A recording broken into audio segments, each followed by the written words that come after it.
I don't know about you, but I believe and think that the internet should be a safer place.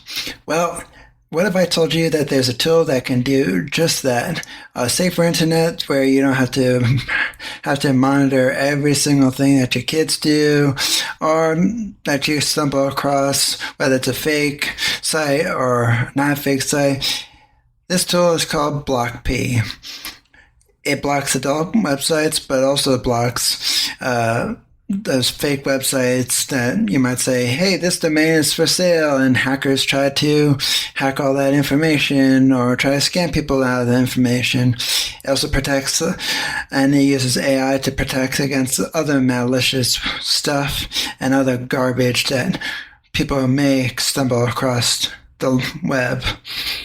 And you know what? I thought to myself the other day, why is the internet not a safer place? Well, it's because there's money involved, and some kind of certain content drives more money. Everything has to do with money, and what I like about this tool is that it uses AI built into the tool, so there's no false positives, and it's the only tool that lets you password set a Chrome extension or even your or an Android app settings, etc., so you can bypass it easily.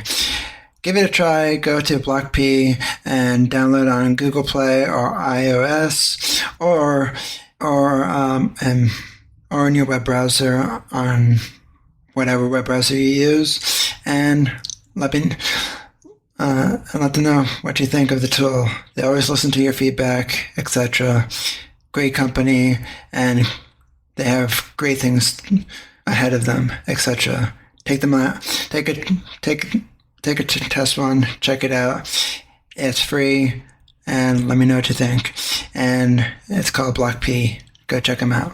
Thanks to our sponsor. This episode of Crazy Fitness Guy Healthy Living Podcast was created using Podcastle. Podcastle is truly the easiest way to start your podcast. You can record remote interviews in studio quality sound. Editing is a breeze with a super intuitive and user-friendly audio editor. You can take advantage of their powerful AI tools like Magic Desk to optimize audio levels and remove background noise with just a single click. And I also use Podcastle to automatically transcribe my episodes, which not only lets me share the final transcript with all of you, my listeners, on different channels, but it even allows me to use their text editor to clean up any of the episode content I don't like, and I'll correspondingly edit the audio accordingly. Podcastle is amazing, all-in-one platform to create your podcast or any audio and video content. Give it a try at podcastle.ai. That is podcastle.ai. I am what you call an indie podcaster. If I run out of money, there's nobody backing Crazy Fitness Guy. How you can support Crazy Fitness Guy is becoming a premium subscriber to Crazy Fitness Guy Premium Podcast. Our first plan is called Low Crazy. You'll get 100% ad-free content with zero sponsorships and zero commercials. The second plan we have is called Crazy. For $3.99 a month, you get access to full episodes for the full library archives, early access to the shows. All episodes are ad-free, shout-outs on the show, and you will be helping support our mission, and all the episodes are unedited. For the next plan, if you go year-long for $30 a year, they're extremely crazy.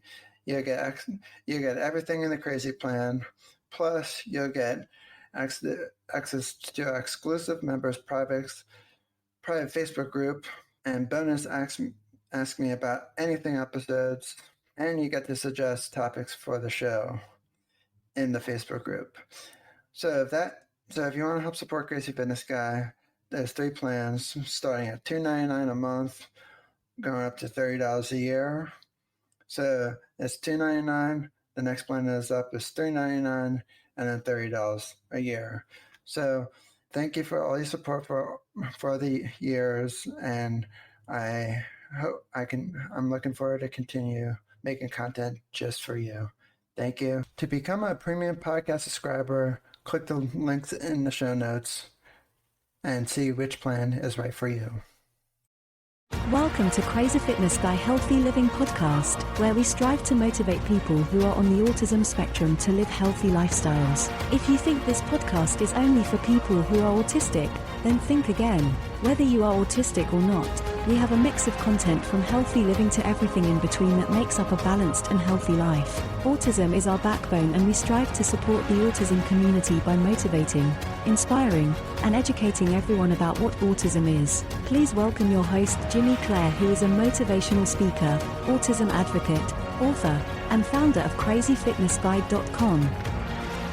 Welcome to another episode of Crazy Fitness Guy Healthy Living Podcast. Has weekly motivation with Crazy Fitness Guy. Now, before we get started, I know I don't usually wear a hat on this show, and it's not going to be a trend, I can promise you that. But today, let's just say, and I'm going to keep it very short and sweet, let's just say I'm just having a little bit of an off day, and I'm keeping it at that. So, yeah, don't mind the hat. It's not a promotion of any sort. It just says Tufts on it. It's a school in Philadelphia. One of my friends went to there, so that's it. It's not going to become a trend, promise. Unless this Crazy Fitness Guy said, then I have to say that. But anyway, that's all that's going to be said. And I'm just going to have my guest come out, and today's guest, very special guest. He's been on the show before, but he has his new book out, and I haven't read any of his books yet, but I'm going to read his books. His name is Jay Reece, and he's I haven't read his series yet, but I'm looking forward to it. And the reason I had him come back because he's a very I've seen his work. He's a great author. I don't know if he still has his podcast and whatnot, but he is such a great author and whatnot. And he always has great insights, great conversationalist, and all around amazing person. So let's welcome him out, and I'll save my other spiel for later, if I have any. So welcome, Jay Reece. Hey, Jay. Hey, Jimmy, you're going to make me cry with that intro, man. Wow, that was touching. Sweet. Thank you. You're welcome. So before we get started, can you tell us a little bit about who you are, what you do, how you got started, and why you got started? Oh, well, absolutely. The short of it is that I'm just a fun-loving vegan dad who wants to spread goodness and to help hopefully motivate others to fulfill their dreams. My books are technically classified as young adult fantasy adventure novels, but I like to think of them more as parables to just life lessons of things that are going on. And I'm just a guy who tries his best to do as much good as he possibly can without any harm to others. That's essentially me. That's a very, it's funny. That's a very, very short way. And a good thing, because I had some guests who, when they filled out my form, they give me a huge, big, movie introduction, or credits to, I'm like, now, how do you want me to phrase this? Do you want me to give you fireworks on the screen? I can't do this with this still, but... Well, Jimmy, me and you have known each other for a few years now, and do me a favor. If you ever catch me anywhere and the intro is 5 to 10 minutes long, go ahead and call me out right then and there, because I promise you, I never want to be that person. I always want to keep it simple, happy, and I want to be of service to people, and I don't think that does anybody else service when you're prattling off 20 million 1,000 accomplishments that nobody really cares about. But that's just my personal take. I'm gonna keep my mouth shut on that one, just because I know many people, but I'm not gonna name any specific names or anything because that's not what I do. Unless it's a company. I don't understand what you're saying. So, my first question for you is how. Oh, I should tell you a second question, but my second question for you is, can you give us a little synopsis of your first book? Just a broad one, not to give any away details or anything else, but just very short and sweet. Well, absolutely. So Legacy, my first book, is pictured behind me for all those who might be watching. Legacy is a YA fantasy adventure novel centering around Zolani and Rain's search for peace. Once they think they find it, they get a knock at the door, and lo and behold, like most books, there has to be some drama. They get a royal message from the king saying, hey, you need to come back and answer for everything you've done. Well, at that point, they have to figure out if they're going to actually take their 2 kids and run, or if they're actually going to fight for the peace that they so do deserve. And that happens to be the first chapter, Jimmy. That really caught my interest too, because before we got on here, I was telling you the book about I'm reading. I can't name it because, and I'm going to say the reason why I can't name it at the moment is because I might be getting the author on my show as well. And if I give it away, then it's going to give away who the guest is, and it hasn't happened yet. So I was like, ooh. So sneak peek on that. I hope you'll tell off air. I'll tell you off air, but you can't tell anyone else just because it may or may not change. Stuff is still in the works. But anyway, got it. What I really like about what I liked about her books that caught my attention was that I see some of the things that are happening in the book that is happening in real life, and I was like, why does this sound familiar? I was like, wait. And I'm not getting critical or anything, but it is like, she really does. Right. She says, and it's like, I always appreciate when an author or a writer of a TV show takes you on an adventure. Yeah. And I'll give you an example. You may be heard of the show Avatar: The Last Airbender. Well, they always take you, they have war, genocide in the series, but they don't preach to you. You're on a journey, and they don't feel like they don't preach at you. It's like, you're doing this wrong, you're doing this wrong, you're doing this wrong. I like authors who do that. And so it's like, oh, I'm not being talked to like I'm scolded like my parents. It's like, you done this bad thing, blah blah blah. I was like, I thought I'm reading something to be enjoyed and entertained and learning some lessons along the way, but not to be pointing fingers at. No, I absolutely agree. I personally don't want to talk down to anybody, and I don't like it when people do it to me. But I can listen to a story, which is honestly how a lot or most of us learn anyway. I feel we're all better for it. So yeah, I agree with you. So my next question for you is, what inspired you to start the series? It was my family. I used to read my daughter and kids when they were younger. They are currently, at the time of this recording, 14 and 18. And they were wee little tights. I used to read to them all the time. And the stories that we would read, they were cute, but a lot of them didn't look like us. They didn't hold our values. And by that, I mean, the kids just got their way. The picture kind of like dopey, just there just to show that they had parents in the story. And they just weren't, in my opinion, family values. The families bickered. There was arguing. Not to say that families don't do that, but I like to think that there are worlds where families get along for the most part. They help each other out. Not that they can't argue, not that they don't disagree. In my book, the family does argue and they do disagree. But I think overall that family should work together if they're healthy and functioning. And that's pretty much family. So all of the drama, more or less, tends to come from outside the family versus what happens in the family. I love that, especially because I think everybody can relate to family drama. I can also think that people can relate to maybe hardships with friends or other things. And like, for instance, the book I was just telling you about as well is one of the characters in the book. Lately, I've been seeing more and more.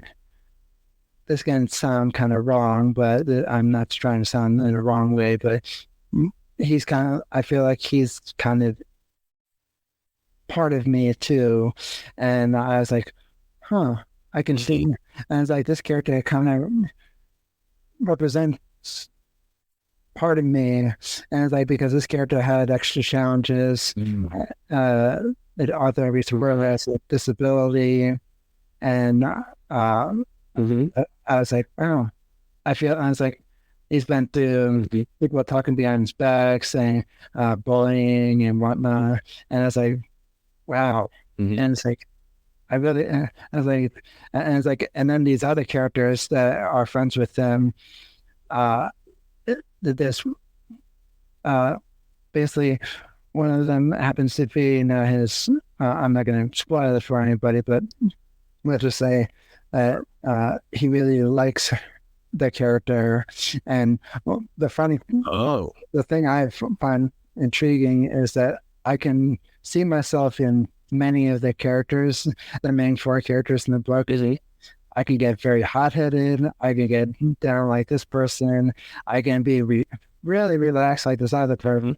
And I can be like a total genius at some other point like this other person. It's like, damn. Like I have like four characters in one whole body. It's like, it's like, no wonder why I can't get any sleep at night.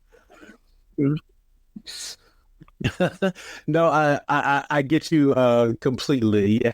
Being able to connect with a character, I think, makes any story that much worthwhile. I'm trying to think of the last time I really connected with a character from a story that I was reading. None is coming to mind, but I understand what you mean.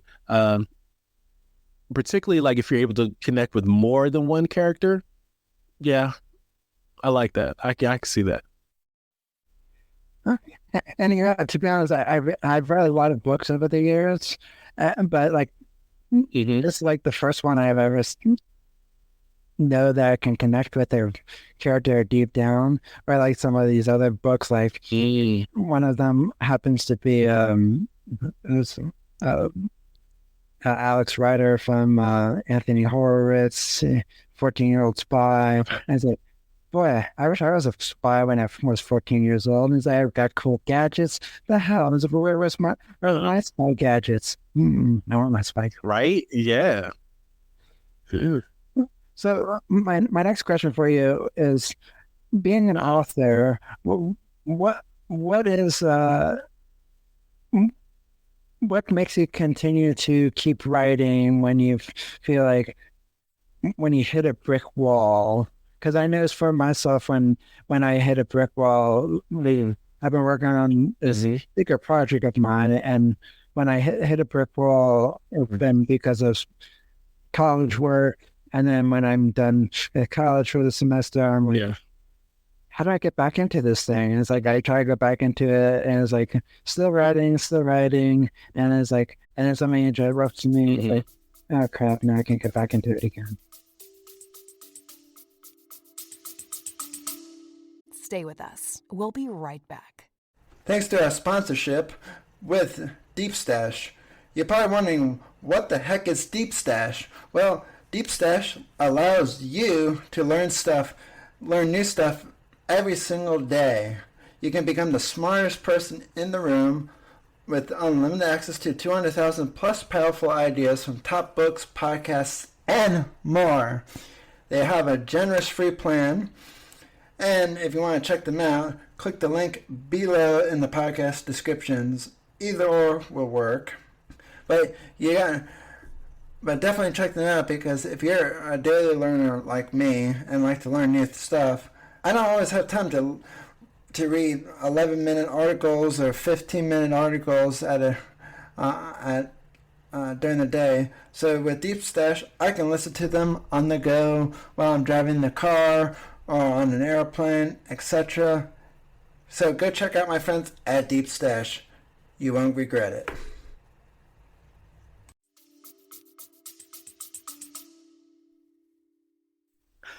Oh, wow. Yeah. Speaking of relating, yeah, I related to almost everything you just said. So, like, I think it depends on what that roadblock is or what that brick wall is, because my approach might be different. So, currently, we have a lot of dogs on our property for various different reasons. And those dogs bark. People go past in the neighborhood, things happening around us, just the dogs bark. And in my house, I can hear them. So a lot of times I'm trying my best to write. It's hard to write when you got dogs barking all day long. So there was a time where I would say, you know what, I'm just not going to write today. But then I found that I wasn't getting any writing done. So luckily, I don't remember if I saw a video or just a thought popped in my head, but I got myself some noise canceling headphones that I have right here, and I use those. So that helped me get over that block wall to write for that. When it comes to like distractions by family, my family knows that I have a blocked writing time that from 4:30 in the morning to roughly 11 o'clock in the morning, from 4:30 to 11, that's my writing time. Unless it's an emergency or something just like the world's falling apart, please let me write. Let me be creative. Let me get my stuff done.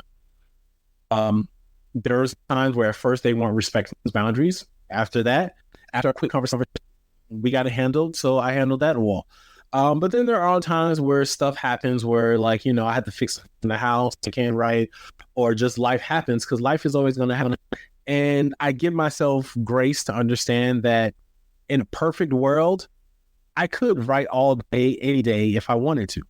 But this isn't a perfect world, so I have to understand that things are going to come up. And even my own procrastination or my own self-interference, let's say, sometimes that gets in the way. And like, I don't feel like writing. Luckily, I have a point now where I'm disciplined enough where I'll just go write even when I don't feel like it. But there are times where, you know, I'm like, you know what, let me get to a zone to just relax, to like watch a movie or do something that will help me go back and write later. So sometimes walls are good ish, if that makes sense. I agree. For me, when to be honest, I used to write a lot on my website, but I've been getting a lot of guest writers because I've been trying to get into the habit of writing for my own project, and because it's like, is this to flip some backseat, a lot of pressure off my shoulders, because like, oh, I'm the only writer, and it's like, there's a lot of people who want to be guest writers, and it's like, I want to be guest writers on other websites and whatnot. I don't want to just be me. And it's like, I know as an entrepreneur, I was like, well, it's mostly a lot of things of me, but it's like, I want to be me on other things, and not just hey, I'm just going to be the writer of everything and be a podcaster on top of that, because like, and it's like, because, you know, it's either, because when I started everything, it's like, do I want to be a writer or be a podcaster? It's like, let's do both. And it's like, yeah, how do you do both? Well, it's yeah, like I understand it because it's funny that I was actually having a similar conversation with a close friend of mine. We both are creative, and as a creative person, you tend to like to do a lot of creative things. Like there usually isn't just one thing you want or need to do. So we were discussing, how do you do multiple things? Well, my workaround usually is I have designated days where I do things. So like currently and Thursdays are writing days. Wednesdays are usually my my paperwork office day. I'm doing all the stuff that I really don't want to do, like the unfun stuff, like sending emails, answering emails, all that lovely stuff. Website design, like all the stuff that isn't creative for me.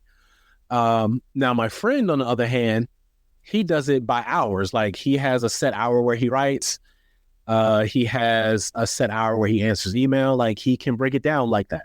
Me, that's too much change for me. I need, like, when I'm focused, I need to focus. So like you, for me to maintain my website, that has to be a whole day for me to do. I don't do anything else. I do the website. Then there's another day where I just write and work on that. I do know there are some very famous writers out there who have ghostwriters, and I'm not hating on anyone who does anything like that. And what they do is I guess they're so high up in their career where they're just busy doing everything that they do. They'll have an idea. They'll send that idea off to a ghostwriter. That ghostwriter will write the first 1-2 drafts of that idea, send it back to that author and their team. And then that author will take it from there. And if that's what somebody wants to do to get stuff done, I don't necessarily see a problem with that, because I think anyone trying to be successful, you have to learn what you're good at and what you're not good at. And if you're getting bogged down in all the things that you're not good at, you're never going to get the time to do what you're good at. And then everybody suffers. You're not going to be of service to anybody. So as soon as you're able to, for lack of better words, pass off what you're not good at to other people who are good at it, it's going to be that much harder for you to succeed. Now, a lot of the things that I like to do that I'm not really good at, I like to do them. So I keep doing them. But maybe one point I'll pass things. I don't know. We'll see. I'm kind of like right there with you as well. I've cut down. I wouldn't say cut down on everything. I spread some stuff out throughout the month because I used to have, as a creative person as well, I decided there's some tasks that I did like 7 days a week, and like, why? And I was like, is this thing not serving me anymore? Because I can take a look at my content schedules. Like, right, I'm only posting an article once a month. I'm posting a podcast once a month. Why am I doing this one task 5 or 7 days a week? And like, that doesn't make any sense to me. And it's like, and I can't even post my podcast on the platform, on this one platform. It's only for articles. And I'm like, okay, let's do it once a month on the first of the month. And then I spread it out. Other things, like, for me, my admin day stuff is all on Mondays, just because something always, I don't say always, but most times when something breaks, it happens over the weekend. And it's like, do I want to tackle that before the weekend on Friday? And I tried that for a little bit, and it's like, yeah, let's go on the weekend very annoyed. I was like, that's a great way to experience the weekend. I was like, let's do it on Monday. And it's like, because it's like, I mean, it's not a great way to start the week either, but I'm like thinking, it's like, it's either going to have to be Friday or Monday. And I picked Monday because I knew Monday was not going to be an interviewing day for me. And so it's like, Friday's my interviews day. I want to do it. And so I had it, it's just scrap it. And so I like the remake I've done, because there's some days that are like really busy where I'm marketing, boom, boom, boom, boom. And then there's other days that, one day I have like 32 tasks in my digital to-do list. And then the next day is like 17. This week has been like 12, 13, 14. So it's kind of like more evenly spread out. So it's like, if I have to pick 4 days out of the whole month to be very, very busy, it's like, I'll take those odds. I'll take those numbers.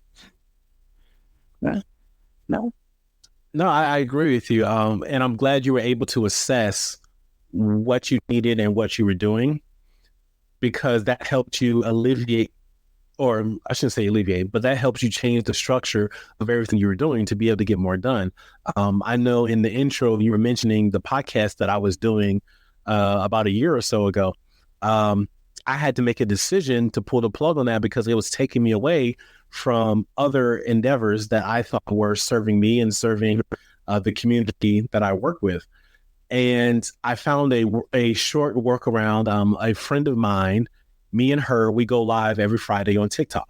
We're taking a short hiatus right now just because it's summertime, but every Friday on TikTok is where we go live just to answer author questions, to spread motivation, have fun, that whole kind of thing. And that was my workaround. I don't feel the pressure that I was having from the podcast, which I'm sure you can understand that completely. I don't really have to worry about marketing as much. So there was just ways that I could just get around that. I'm sure I'll go back to podcasting at some point.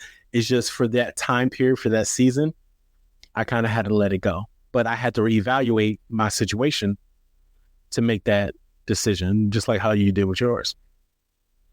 Yeah, right.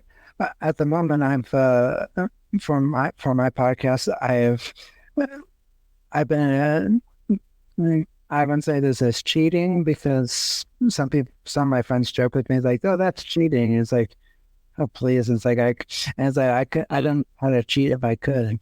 I'll give you a quick example on that. Anytime when I got my video games growing up, it was either my brother or my cousins who got the cheat codes from, and like, yeah, I used them, but it's not like I came. They left it on the desk, in the basement. And I was like, "Oh, right, this," and I was like, "I got it."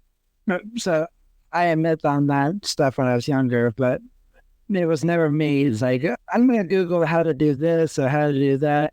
That wasn't, right. So what I was going to say, and how to relate it to the podcast, was over the years, I bought some marketing tools just to help me to spread out my content and curate some content that I find interesting from other publishers that I wouldn't necessarily come across just on my daily Google searches. And I was like, this is not cheating. This is me working smarter, not harder. And some of my absolutely. Posting at 3:00 in the morning, and it's like, I scheduled that out, and it's like, that's cheating. It's like, you think anybody? It's like, you think celebrities automatically are doing this here and there by themselves? It's like, no. And like, do you think other marketers are doing manually across their platforms? No. And it's like, right? It was like, right, I can do it. And it's like, as they can do it, why can I do it? And it's like, I'm only one person. And it's like, they have unlimited funds. I do not. Mm-hmm. Yeah, there's nothing wrong with having a tool that helps make your life easier. Don't get me wrong. Like, yeah, there are certain advantages people have just by their economic status or their gender, race, whatever. But when you have literal tools that just help your life be easier, yeah, there's nothing wrong with that. Like almost every social media app now has some type of scheduling filter in it where you can schedule your post. A lot of people do that. I know there are celebrities, influential people who hire social media managers. So all they have to do is give the content to that manager. That manager will edit it, make it all pretty, and post it where it needs to post, how it needs to post without captions. So is that cheating? I mean, debate that all day, but a tool is a tool. It may not be accessible to you or you don't want to use it, but tool's a tool. I don't see anything wrong with scheduling posts. Yeah, exactly. Of all the things that could happen, somebody. Oh, sorry. Go ahead. No, I was just gonna say exactly. It's like, it's like it's one thing if this like tool is like totally off limits to the world, and it's like, but it's like I purchased it with money. It's like it wasn't like I went on the dark web just to look at it. It's like it was on AppSumo, and it's like AppSumo was up into everyone. And it's like I just happened to like, right. You know what?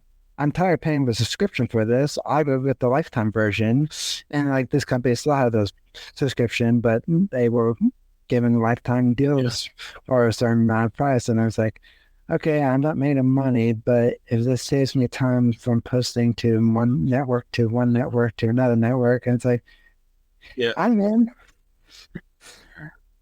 Well, that's the thing. Again, this is a conversation I had with a family member a long time ago, because the house I was staying at that time, I had a lawn maintenance service come and take care of my lawn, and my friend or family member at the time like, oh, why don't you just do that yourself? Your yard's not that big. And I just looked at him like, it's about the time. Like if I do my yard, it'll take me hour and a half, 2 hours. They come and do it. I don't have to worry about it. Well, yeah, you got to pay them to do it. Well, yeah, because I value my time, and my time for me is money. That time that me cutting the grass, I could have been writing another chapter. I could have been marketing. And there's so many other things I could have been doing outside of my lawn care. And my family member just wasn't understanding it. They're like, oh my God, I just do it. Like you could save that money. Yes, I could, but I'm making more money by doing what I could be doing instead of cutting the grass. If I enjoyed cutting grass and that brought me peace and helped me like be creative, sure. But it does nothing but add stress to my life. So why not me pay someone to do it for me, And I think that's kind of the same vein of like, yeah, if you bought a system that helps you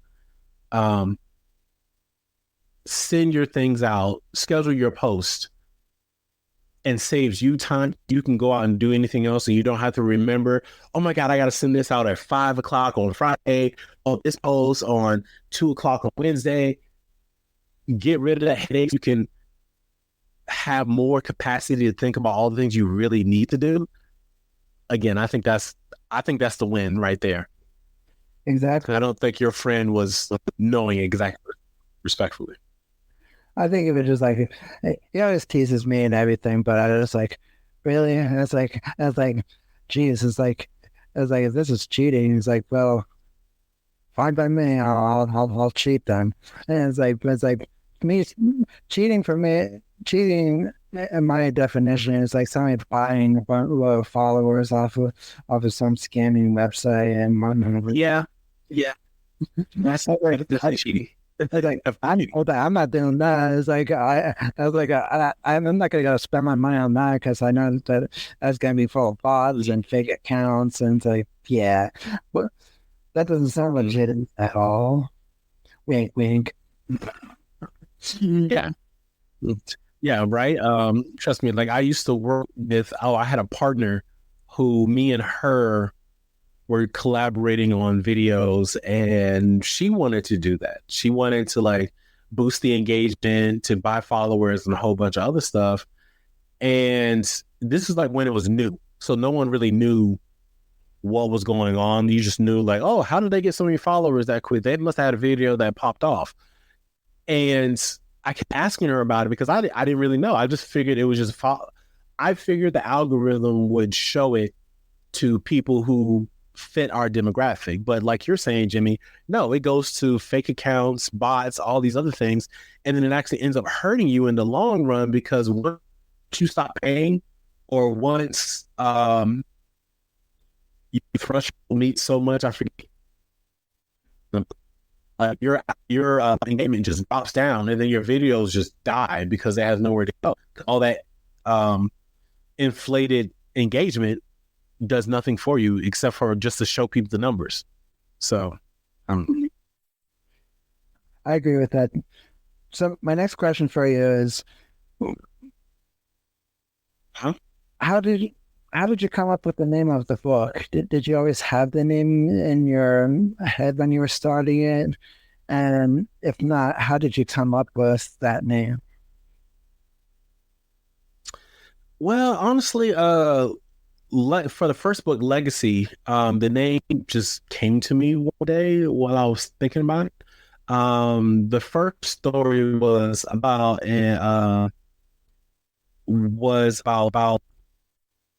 I was trying to think, a geologist, and it was a very sad story, to say the least. I let my daughter read it, and she came back to me. She's like, "Daddy, this sucks." Like, thank you for feedback. I appreciate it. Thank you for your honesty. I appreciate that. So I had to retool everything and rewrite and figure some things out and where I wanted the story to go. And I was trying to think of, what do I want this story to hold? What would the title be? What's in the story? And at the time that I thought about the name, the story wasn't even finished yet.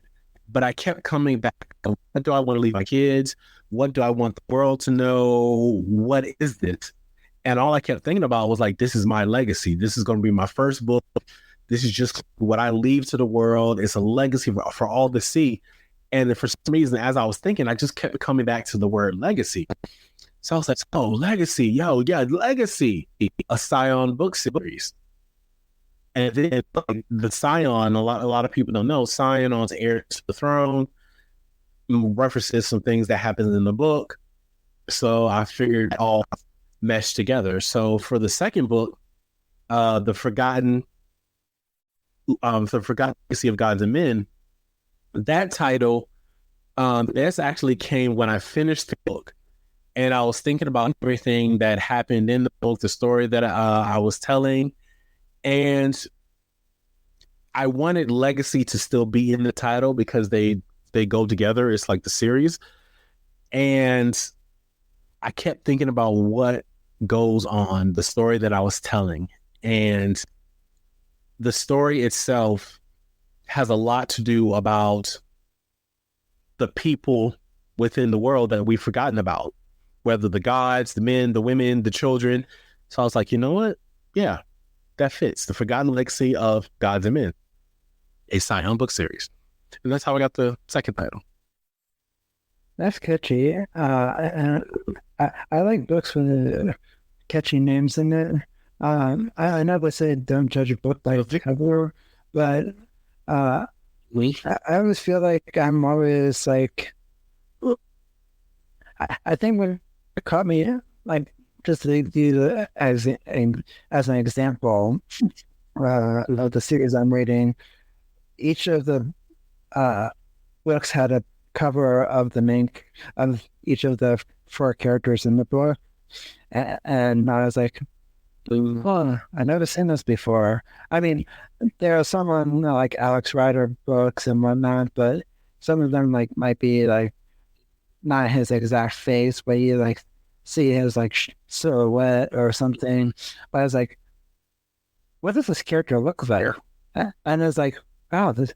I mean, again, not like thinking about like what they actually look like, but just like, I've never seen this on the book before. I mean, to actually see the main characters, because they always describe, like in the book, like this person has this black hair or whatnot, and it's like, and to see that on the cover firsthand, I'm like, this is interesting, and so it caught my, and it's like, and then anything with magic in it, kind of like, okay, I'm already hooked. And it's like, I wish magic really existed today. Like, if I need to clean my bath and just snap my fingers and everything just clean, like, all done. Mm-hmm. Oh. Yeah, magic would be nice. Be gone. But yeah, I no, I agree with you. There's something about a cover. I tend to be a book dragon myself, so I judge books by covers. I cannot lie to you. A cover will draw me over to a book every single time, and I judge it. Like, if a book has in my opinion, a bad cover, it's very rare that I'll pick it up and look at the back to see the synopsis. If the cover is really well done and it fits what I feel like I'm in the mood to read, yeah, I judge a book by its cover. I really do. And I think a lot of people do, whether they admit it or not. And to be honest, I mean, I don't like do it every day in the real world or anything. It just like, if I'm going to spend my time reading something, I want it to be fun, adventurous, entertain, or something like if it's a how-to book, I want to learn something out of the book and whatnot. I don't want to just like, I'm going to teach you how to do this, and then I read the whole thing, and it's like, well, what the hell was I supposed to take away from this? Stay with us. We'll be right back. Did you know Crazy Fitness Guy is not backed by any corporate company and is just a one-person show? Well, there's this term around the podcasting community called indie podcasters. I'm an independent podcast creator, so because I'm not backed by a huge, big corporate company, well, if I run out of money and everything else, Crazy Fitness Guy would no longer exist. No website, no podcast, no nothing. If you want to help support the show and keep our lights on, consider becoming a premium podcast member of Crazy Fitness Guy's premium podcast. You get behind-the-scenes access, early access to shows, private Discord server, and premium Discord roles, and exclusive behind-the-scenes access. Plans start at $3.99 a month or $30 a year.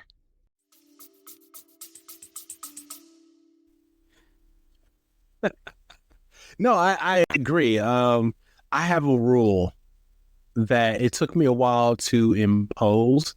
So if I pick up a book and start reading it, and by the third chapter, if I'm not learning, entertained, or happy, I stop reading. I might come back to it later, maybe a few years, but I just figured that maybe I'm not ready for that book yet.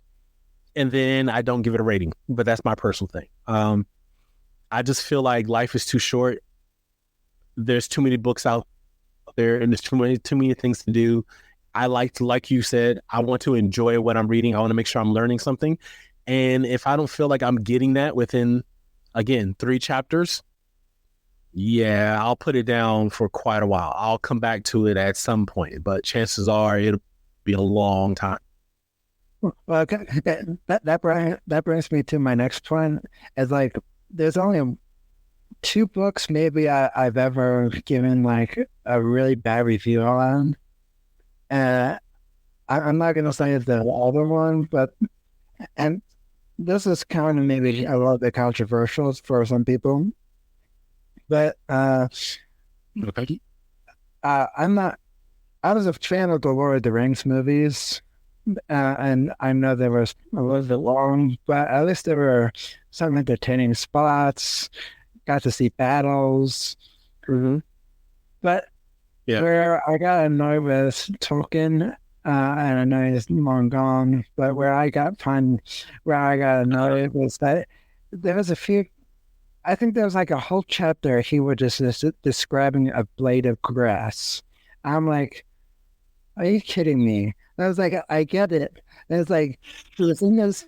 I mean, it's impressive that he came up with this whole realm, but I was like, it's grass. If I want to, if he wants to, I'll go outside and say that like the grass myself. Well, I'm not really caring. So Jimmy, I'm laughing about this because of all the authors you could have picked, for all the books you could have picked, you had to pick Lord of the Rings and Tolkien. And the reason why I say that is because, so again, my partner in crime, Rosalie, we talk about this all the time because she knows that I am a Tolkien hater. I hate Tolkien. I have no problem saying that. Y'all can hate me. You can judge me all you like. I despise Tolkien. Don't get me wrong. The movies, I like the movies. I enjoy them. They're entertaining. But the books, no, I do not. But here's the thing.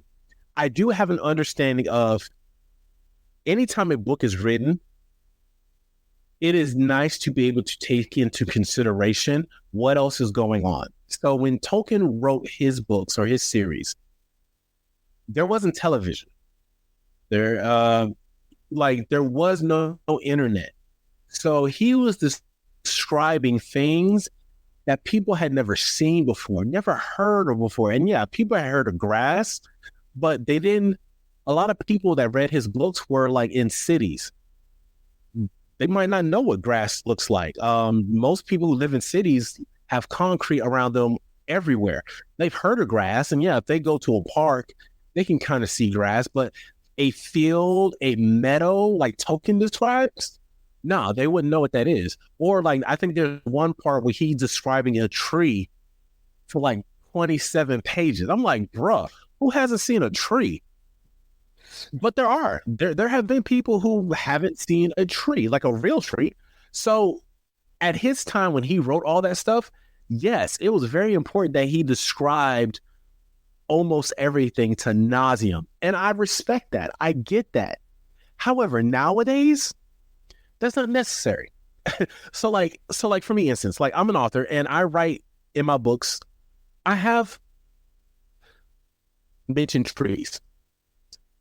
I don't go on for 3 pages about trees. I know in my first book, there is a forest, the lightning forest.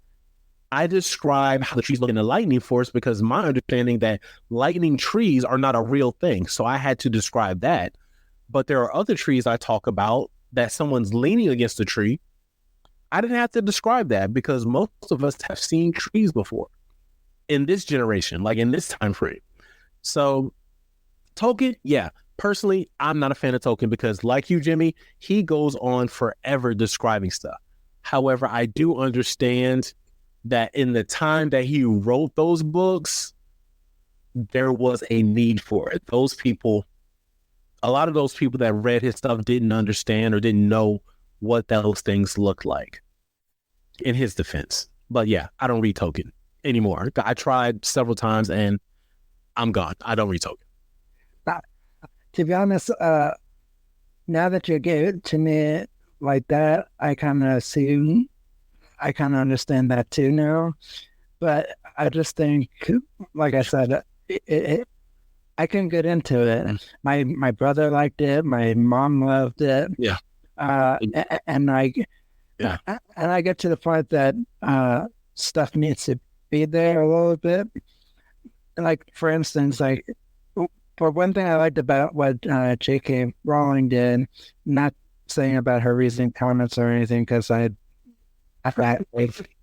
can disagree about that all day long. I don't really have an opinion about that. But my point is, before any of that other stuff came out, so this was like 2007 and whatnot. I was able to reading all of the Harry Potter books. What got me intrigued with that was that she described something, but she didn't go in too much in depth, but just enough so he was like, I feel like I'm in that room. Right. And so, but not to, you're like, I don't like the saying, but to beat a dead horse or whatnot. And I just like, okay, I got it. I understand. And it's like, the project I'm working on, I'm making sure, like, is this too much being a dead horse? And I was like, I don't think so. I admit that maybe there's some parts in here and there I maybe expand a little bit, but it's like, I'll let someone else look at it before I do anything with it. I'm just getting my words down on paper. I just don't want to make any corrections at the moment because, like, if I take it away, it's easier to take away than it is to add. Yeah, a lot of times it really is. Me personally, like you, I try my best not to over explain things while I write. But I like to say that's what my editors are for, because if they read it and they're like, hey, this makes no sense, I don't know what you're talking about here, then I'm like, okay, I need to add more. I need to be more descriptive. Because again, like, I want to give people just enough where their imagination can take over and build whatever else needs to be built for them, because we're all different. We all want to see various different things. Case in point, in the second book, I let a lot of ARC readers get to it, and one of them particularly was like, hey, what race is this person? And I just replied back, I don't know. And they're like, well, how do you not know? You wrote it. And I just simply responded with, no, I know what I feel that person is. However, that person's race wasn't important to the story. So you can picture that person, whatever race you want them to be. But as far as I'm concerned, their race was not important. Now, there are some other characters in the book whose race is important to their character. So yes, they are described as that race was described. But for the most part, if this is a background person or a person whose race is not important, like it holds no merit to their character, then there's no reason for me to describe them, at least in my opinion. I agree with that to an extent too, because like the books I shall not name, the author. I mean, this sounds like the Lord Voldemort again. It's like the wizard who must not be named. Right. But anyway, this author, there's some race in the book, but it's very slightly where it's like, I want you to see beyond the person, beyond this. I want you to see, hey, there's friendship amongst everybody. There's this and that. I just, it's come together like, I have to say, it's been like, I have many favorite authors, and and even though I love like a lot of the authors I had on the show, but even just more to the point of the authors that I just read for fun and everything else. I haven't read a book like this since like Harry Potter, where there's some nights that I was up until like 11 o'clock, and some people's like, yeah, and there's times where my parents, when I was reading Harry Potter to late at night, it's like, well, at least you weren't watching TV. I was like, that's true. And I was like, and so even though I'm tired, like the next day, I'm like, huh. And it's like, I just read my book, and it's like, I want to know what happens. Like, there's one point where I was like worried that these main characters were going to have something bad happen to them. And I was like, I gotta know what happens. And every time when I'm like about to find out what happens, I had to like leave for karate after I do this. I was like, damn it, I just want to know this freaking book. And it's like, I can't put it on. Yeah. That is the sign of a really good book, or when you're really interested in the book, when you feel like you just can't put. There's a few books that I've read recently like that. However, there is one book that I've been trying to read, and it's about to get DNF, did not finish, because it's about witches, werewolves, and vampires. And the main character doesn't know that she's a witch. She finds out through the death of a family. And I'm not spoiling anything. It's like on the back of the book when you read it. So the first, I don't know, 2.5, 3 chapters, it's just her talking about her situation. Like, she doesn't know what's going on. And it's very, very boring. And like I said earlier, after 3 chapters, I put it down. I might come back to it later, but I put it down. So I'm intrigued enough because there's things have happened in the book where I'm like, okay, I want to see where this goes, but you got to give me some more. So chances are I might give this one a 4th chapter, but chances are I think I'm really going to like sit it to the side and come back to it later, just because it's such a slow burn to begin with. And I'm not a fan of slow burn books. Well, unless they're romances, that tends to be a little different. But action books, fantasy books, or just fun books, yeah, I don't need those to be slow. I don't want my action like bam, bam, bam, bam, bam. Yeah, very much like maybe like the third or fourth page in this of the series. Yeah. I mean,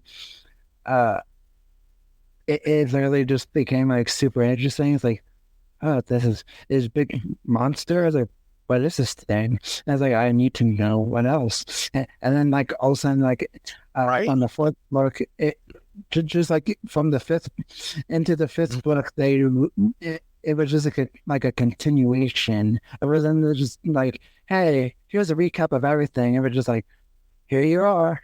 There's like a new TV episode. It's like, what's happening? And of course, when I found this author, she has like 50 other plus books. And it's like, yeah, I guess I know her. I'm going to be for a while. That's the best thing too, is like when you're able to find an author who has like a plethora of a backlog, like they just have so many books, and it's like, that's great. I'm going to be with you for quite a while. I appreciate that too. And no offense to anybody out there who are a James Patterson fan, I like him, but there's a point where it's just like a lot of his detective books is just like solved.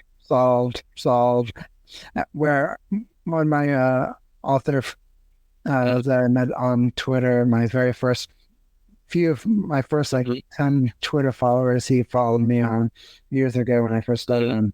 Oh, sorry, now X. Oh wow, that's cool. But yeah, funny thing is, I don't think I'll ever call it that. No, are you sure? I thought it was a really great name. Oh crap! Sure. But right, I was making this guy. What I really liked him. I called him like the young James Patterson because, like, even though when you think something is solved, he leaves you on a cliffhanger for the next one. I'm like, I did not see that coming. It's like, I wish sometimes James Patterson did this. And it's like, it's not that I'm like bashing James Patterson, because I've read a lot of James Patterson books, especially when I was always in the library reading his books. And I would just like, I was like, sometimes you just want more, and not just like, it's like the show Bones, where it is after a while, instead of having a continuation or something that they can't solve yet, it's like, you can't just solve. Everything is just perfect. And it's like, am I wrong there? Can you solve this case in like in 300 pages? Well, no, I know exactly what you mean. Because like you, I like, if you do solve it, I need it to be so many twists and turns inside that I feel the solve is justified. When it comes to James Patterson, I feel like he's in a hole right now, because every series he comes up with, like you said, it's usually solved by the end of the novel, and that's what his fan base look for. That's what they like. So for him to put out a book where the ending isn't solved, I don't know if his fan base would tolerate that. And I think that's the hard part when you write a series, or when you're an author who's known for something. Look at R.R. Martin. He has himself in a hole right now for various different reasons. But one of the things that his readers love about his books, it's that like he's able to speak particularly European history and twist it to fit this world of Game of Thrones. And his last book, which is taking quite a while, is another hole that he's had. Like, I feel like there's so much pressure on him right now. I don't know if we'll ever get to see that last finished book, which also is another reason why a lot of people won't start a series. Like, if they know your book is a series, they won't touch it. I've had many people come to me, or not come to me, but like I could be talking to a new reader, and one of their first questions is, "Oh, is this a series?" Yes, it is. Oh, when you finish the series, I'll be more than happy to pick it up. I don't finish it until I know the series is complete. And that's right for them to do, because they want to make sure they're going to get the payoff that they deserve. Because if they go through with this whole series And if they're left on a cliffhanger, let's say, like, so right now I have book 1 and I have book 2 published. Heaven forbid if something were to happen to me and book 3, it doesn't come out, there are going to be people out there who are wondering what's going to be happening in book 3 that won't know. And I get it. I mean, I hope they still pick up the books anyway, but I get it. They just know that the books aren't going to be done. But again, R.R. Martin, there's people out there waiting, wanting that book, but it's going to take a while. But James Patterson, he ties everything up in a nice little bow, and that's what his readers like. So yeah, I think. I mean, and don't get me wrong, I like his books too, and because like I've posted on social media with a few of his books, and so it's not, I'm not bashing him whatsoever. It's just that he's, because his book didn't sound like if you were back. Yeah. And it's like, and there's like, because there's times where like if I'm in between books, like, or series, I might go pick up another James Patterson book digitally from my library. You know, now it's like it's a good filler into like he does have this one series. At least I think it's a series. I mean. It's called NYPD Red, and there's like up to like book 7 now, and I haven't read like, I don't think I've read 6 or 7 yet. I forget where I stopped at, but at least I keep track of my books in the book reading app, so I can go back to see which ones I finished. But there's some, I think sometimes there's like a little bit continuation or something new happens, at least with the family in the book of this detective. And so it's just like, sometimes I like that stuff is tied up into a bow, but then there's sometimes it's just like, I want some more twists and turns, and not just like, oh, there's 4 bodies in the book. And it's like, I know this is a detective book, but it's like, and what I really like about the author I had on my show, Luke Murphy. Yeah, he leaves you with them. Like he doesn't tell you exactly what happened until like near the end. And it's like when one of the characters go to sleep at night, and he remembers in his head of what one of the person's body that died right before his eyes said to him, and then that's how he ends it. It's like, I'm not saying exactly how it ends, but it's like, right. I'm not telling you the wordage of it, but I was like, huh? And it's like, and then he's like, oh, I want to know what happens. It's like you ended there. I was like, how dare you? But yeah, I like authors that have twist turns, and it's like, keep me up all night, please. I mean, I need my sleep too. No, it's funny that you mentioned that, because there's been a few other projects that I've written on, and I've helped other authors, and we'll end it on a cliffhanger. And the loving hate mail that we'll get, like, how dare you end it this way? How could you? When's the next book come out? Right?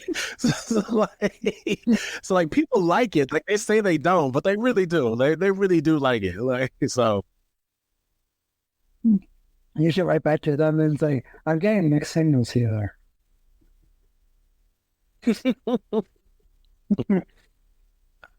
No, a lot of times I just simply write back, oh, I'm sorry you feel that way, but for the story we were telling, we felt that was the best resolution at the time, or something to that effect. That's usually how we respond, or I will respond.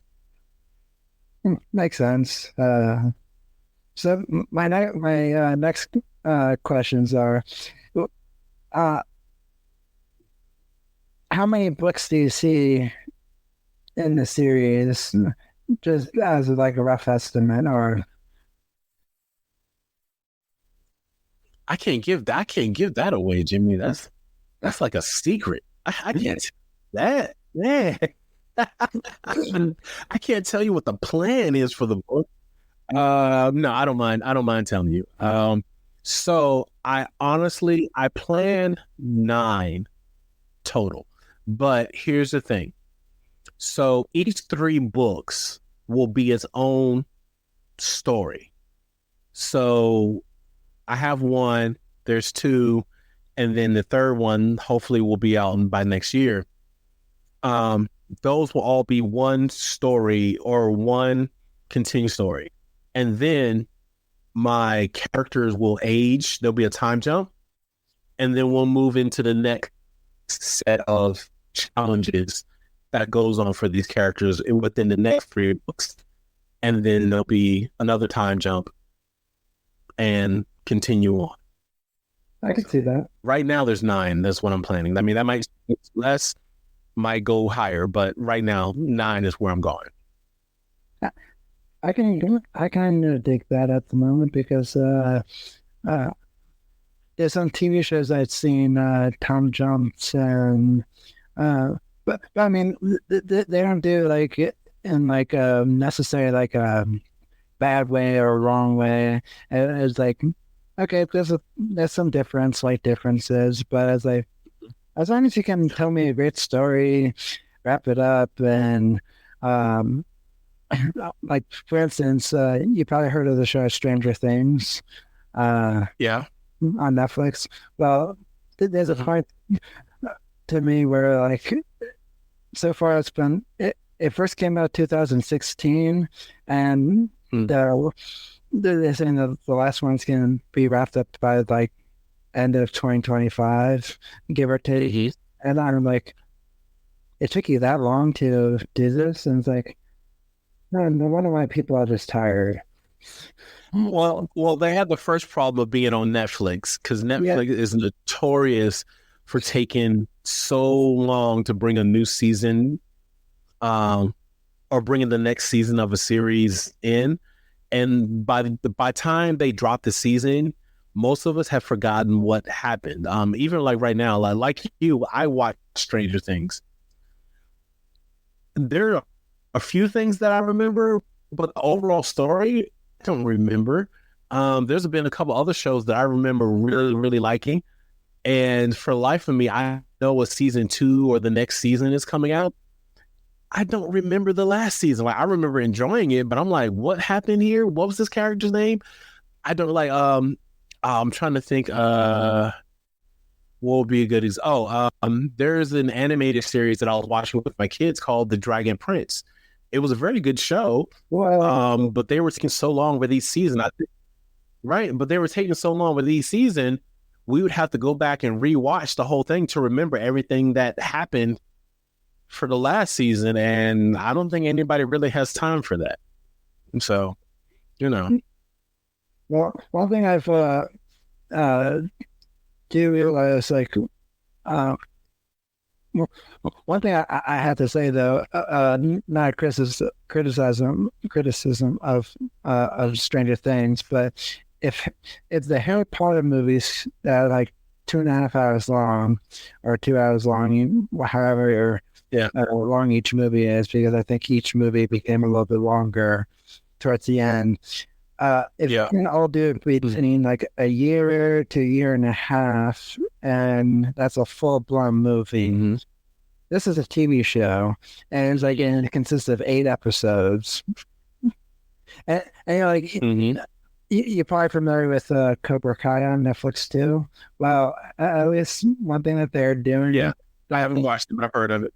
Well, what they're doing for the last season is that they're putting it out like 5 episodes, 5 episodes, 5 episodes, and 5 episodes, because it's going to be 15 total episodes. And some people say, oh, why don't we just get that's all at once? And I have to say, well, you know, maybe this is going to work for this last season, because, you know, people want to see something. The rate that they're going, it could have been all the way where Stranger Things is going until the end of 2025. Yeah.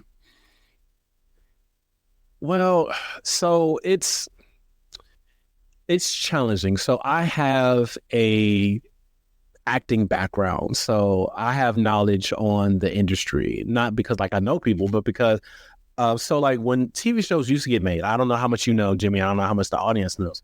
So like seasons used to be 22 episodes, right? Everybody remembers the new shows would come on. They would start in the fall. They would get greenlit for like one episode, like a pilot, or 2 episodes, 3 episodes maybe at the most. They would see how the show tested on its first few openings. If it did really well, it would get greenlit for another 13, maybe 14 episodes to last till Christmas. They would come out once a week, and then they would see where they are at Christmas. And if they were really good, they'd come back. If they weren't so good, they wouldn't come back. But also, if a show was really good, like say it was already on for like, I don't know, 2, maybe 3 seasons, and the first season didn't do as well as expected, they wouldn't cancel it, but what they would do is they would retweak the show. They would either write in new storylines or they would just completely change older ones. So then for the next season, you might have a different tone. And that was the 22 season or the 22 episode for the seasons, right? So now with the model of what a lot of streaming services are doing, they've gone to an 8-episode model, which in my opinion is very horrible because that is barely enough episodes to tell a great cohesive story for streaming.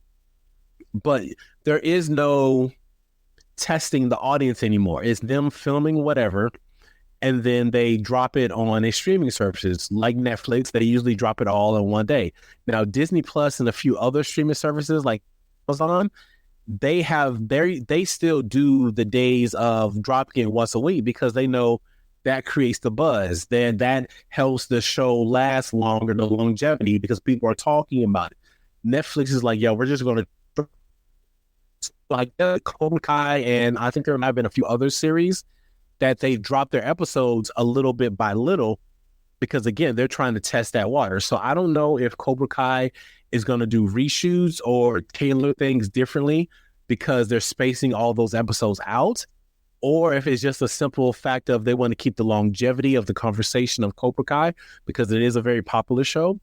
I'm not sure what all that stuff is, but I have a feeling that Netflix is changing a lot of their policies, and it wouldn't surprise me if a lot of their shows stop dropping all at once. If they start doing either a weekly thing or kind of like how they did with Bridgerton, or there was a show they did a while ago that they dropped half of it in the beginning of the year, and then they dropped the other half a few months later.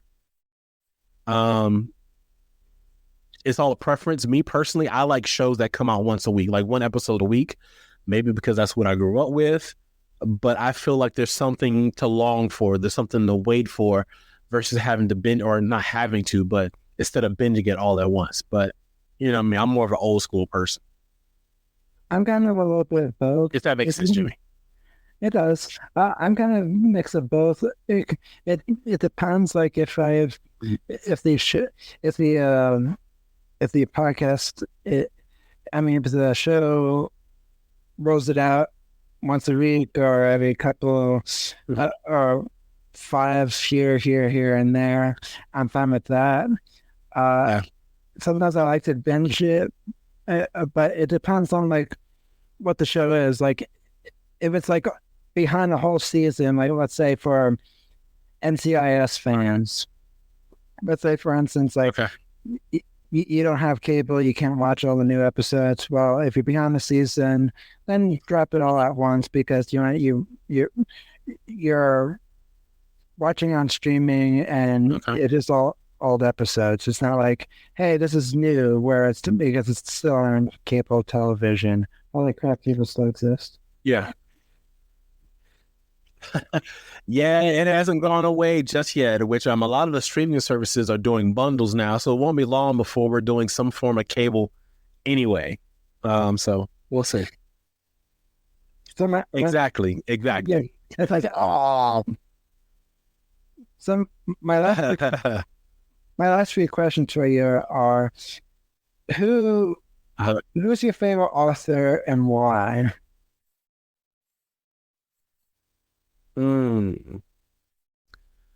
I feel like this answer always changes because I'm always finding new authors. I started reading late, not because I couldn't read. It's just, to be honest, I didn't like to read when I was a kid. And I think that's because I used to have to read a lot of old and like when you're in school, they make you read all these books that are educational and classics, but you can't relate to them, or the English in it isn't how we speak now.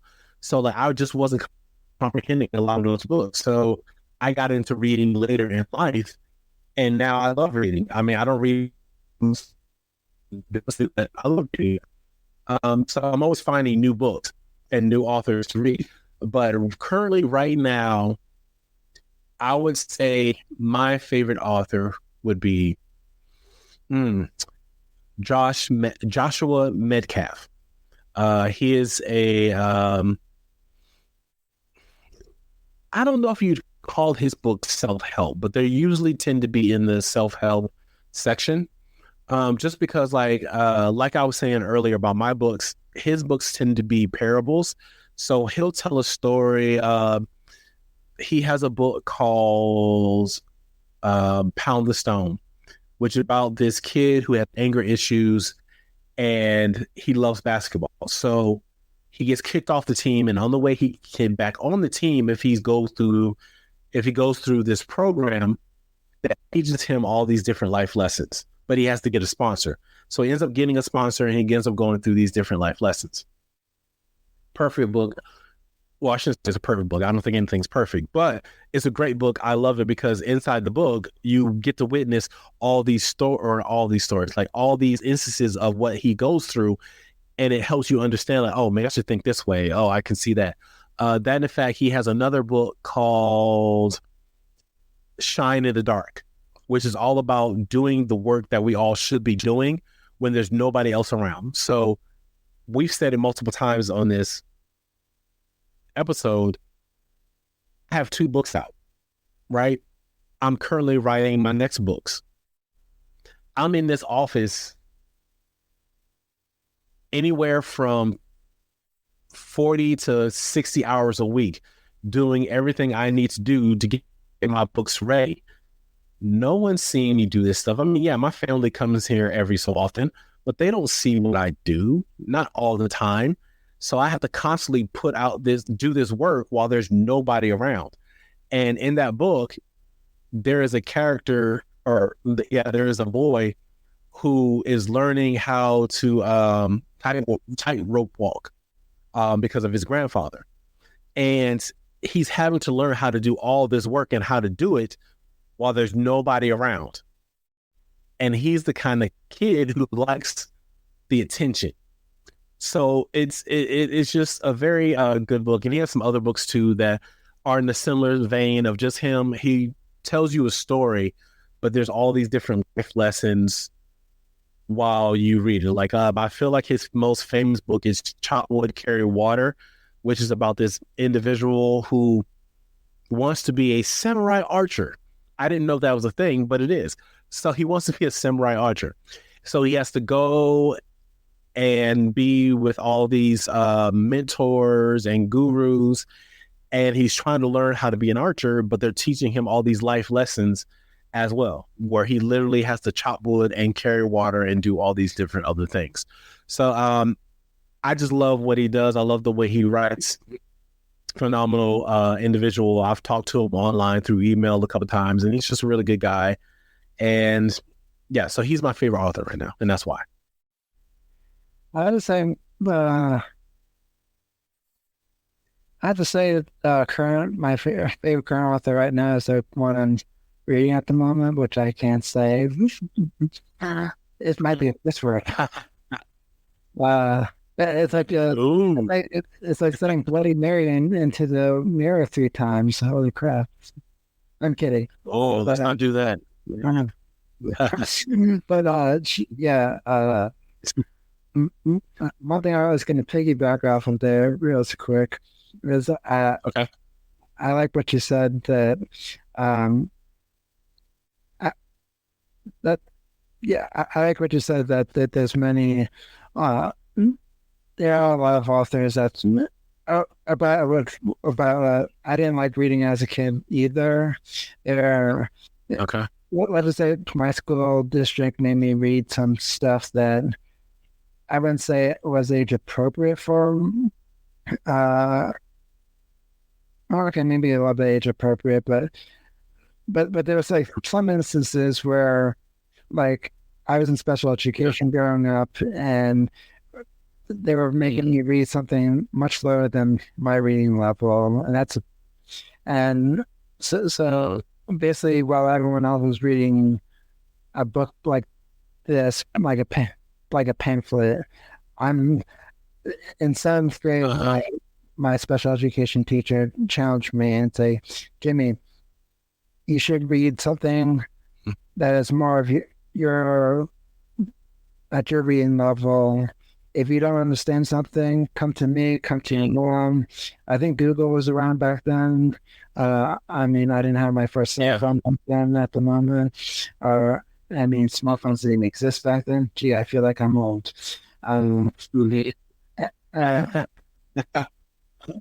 But basically, she helped me get into liking reading because she basically said, "Who cares what the school district is making us read?" And it's like, go challenge yourself to read this or whatever book you want to read. And so I chose Harry Potter because, I always joke with my mom because she's like, I couldn't get into those books or the movies. And it's like, how are we related? I was like, how dare you? I was like, I can share the same roof with you. What the hell's wrong with you? I always have them on TV. They're on TV in the summer. I'm like, how can you not like Harry Potter? It's like, I just thought they were overhyped. Yeah. Overhyped. And so when she started reading me those books, she couldn't get into them. I was like, I'm going to take it upon myself and read it. And I admit that there was a lot of things that were from the movies, from the books. But I was but I was like, well, do I want to see a 5-hour movie or do I want to see a 2.5-hour movie? Because when you just drag something in, it's like, I can't do it.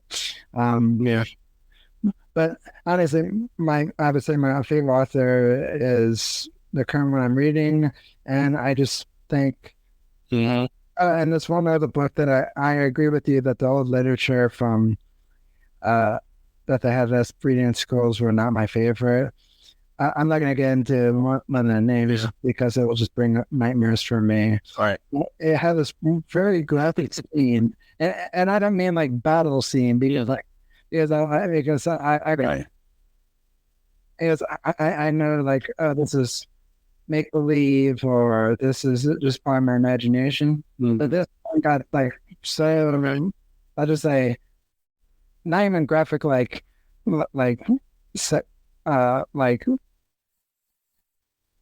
sex graphic. This was like very, very like full blown for like, I mean, this book I was reading in high school, but I don't think, in my opinion, English special education class should have been reading this.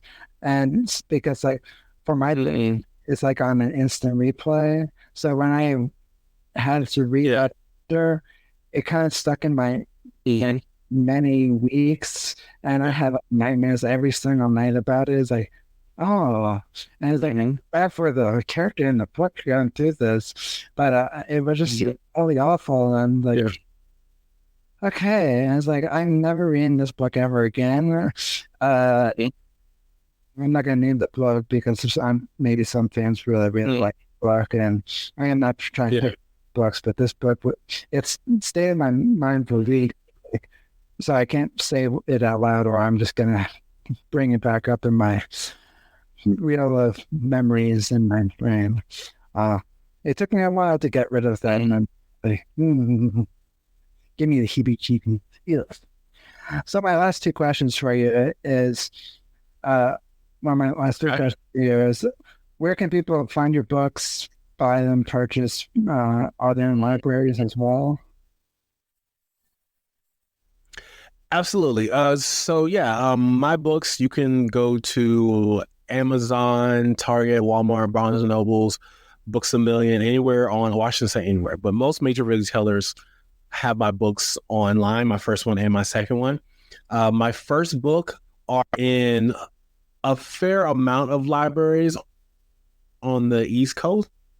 Can't sit here and say every library have, but it never hurts to ask your if they can get a copy. I'm sure they would be more than happy to if they have space on their bookshelf. And in fact, also, if you would like a signed copy, please head to my website, www.jayreece.com, Jayreace. And I can get you a signed copy. And my next question for you is, where can people follow you and learn more about who you are and what you do? Oh yeah, of course. I've mentioned earlier, I'm on TikTok the most, assuming TikTok's going to be around much longer, but I'm on TikTok the most.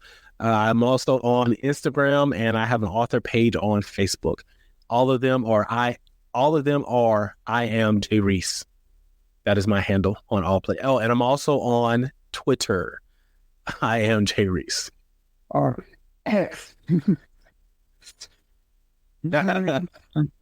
I'm sorry for those people who like the platform. I mean, I don't hate it necessarily, but I just hate the name of it. That's my only. It's such an odd, like, if he wanted to rebrand it and rename it, fine. There's nothing wrong with that. But I'm like, X?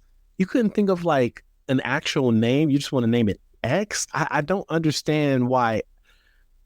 Maybe there's an article that said why he chose X, because I got to understand why he chose X. There has to be a meaning behind it. I don't get it. Yeah, I'm like, but X. You can come up. You kind of just like use AI to come up with a creative brand name. Like, really? Something. I don't know. It's just, it is what it is. And my last question for you is, who's your favorite podcast and why? And feel free not to say me.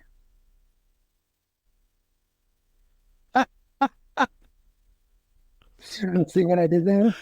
Oh, well, I can't say the crazy fitness guy. Oh man, okay. Well, let me think of something. You want to? All right.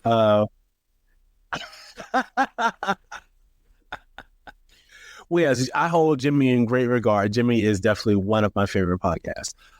But let me give some shine to another podcast. Actually,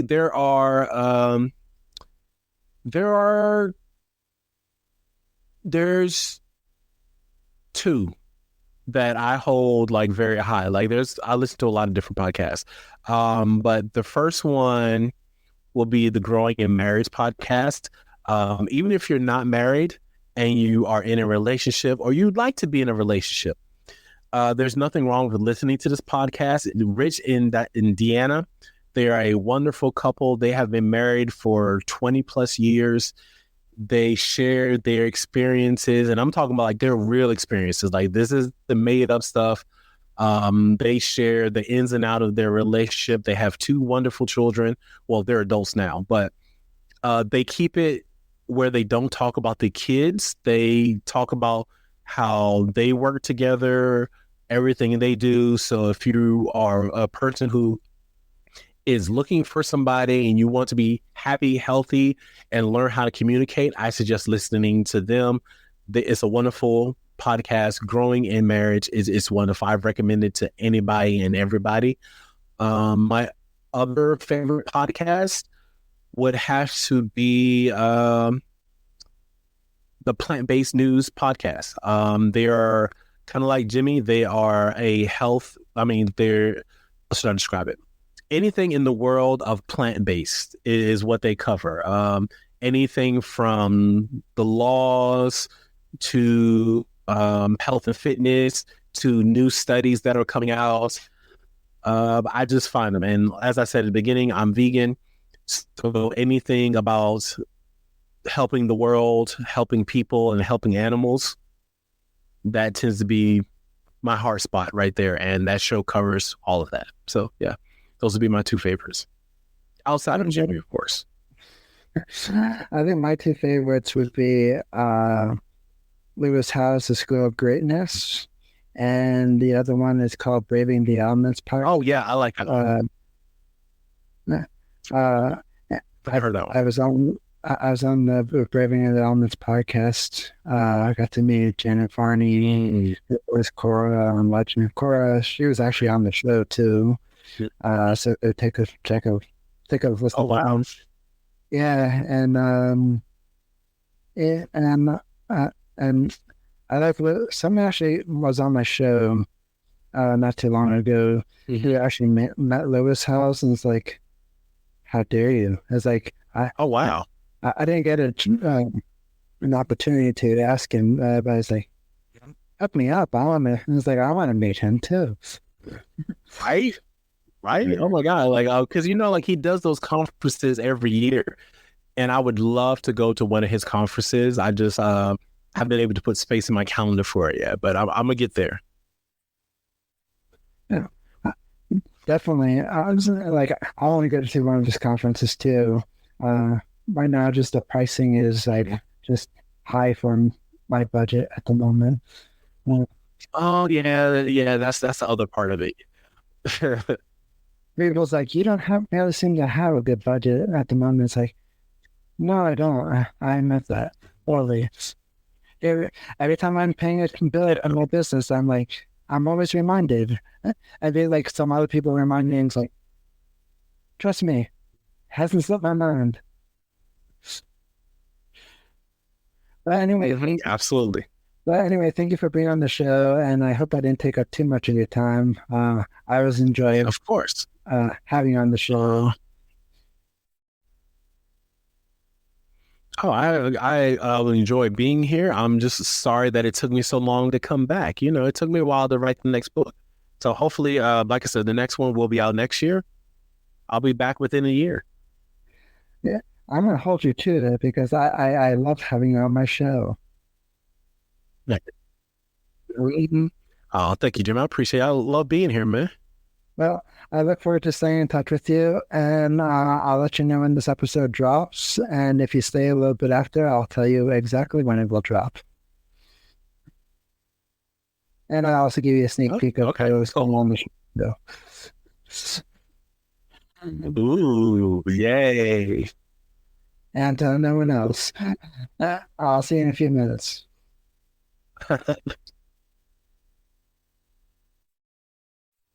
So that's all the time we have for today. If you like it, please subscribe, share, leave a review. Let me know how we're doing.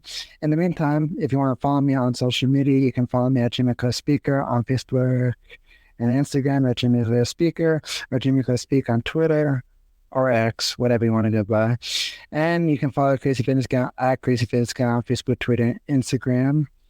And I'm just going to leave it as that. In the meantime, stay healthy, stay safe, and stay motivated. And I'll be back for another brand new episode of Crazy Fitness Guy Healthy Living Podcast / Weekly Motivation with Crazy Fitness Guy. In the meantime, peace. Thanks for tuning into Crazy Fitness Guy Healthy Living Podcast. If you enjoyed this episode, please leave us a review. Your reviews help us be discovered by more people all over the world. Make sure you subscribe to our podcast so you get notified of every new show. In the meantime, please connect with us on social media at Crazy Fitness Guy and follow Jimmy Clare at Jimmy Clare Speaker or Jimmy Clare Speak. While you wait for another brand new episode, please go check out CrazyFitnessGuy.com. Check out the latest blog posts, events, sales, and more. Hope to see you again next time. Hydro Flask is the best water bottle in my opinion because it keeps my water nice, cold, and refreshing throughout the day. And yes, I do drink a lot of water throughout the day, so even though it stays colder for longer, I still like having a reusable water bottle like Hydro Flask because it just sits on my desk and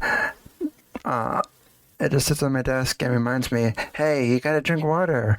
And Hydro Flask, it keeps it cold longer, which makes me want to drink more water throughout the day because, there's nothing worse than drinking warm water. Go to hydroflask.com and use the link in the show notes. And yes, I do get a small commission from Hydro Flask, which also helps support the show. So tell them I sent you. Use the link below, and check out hydroflask.com for more information.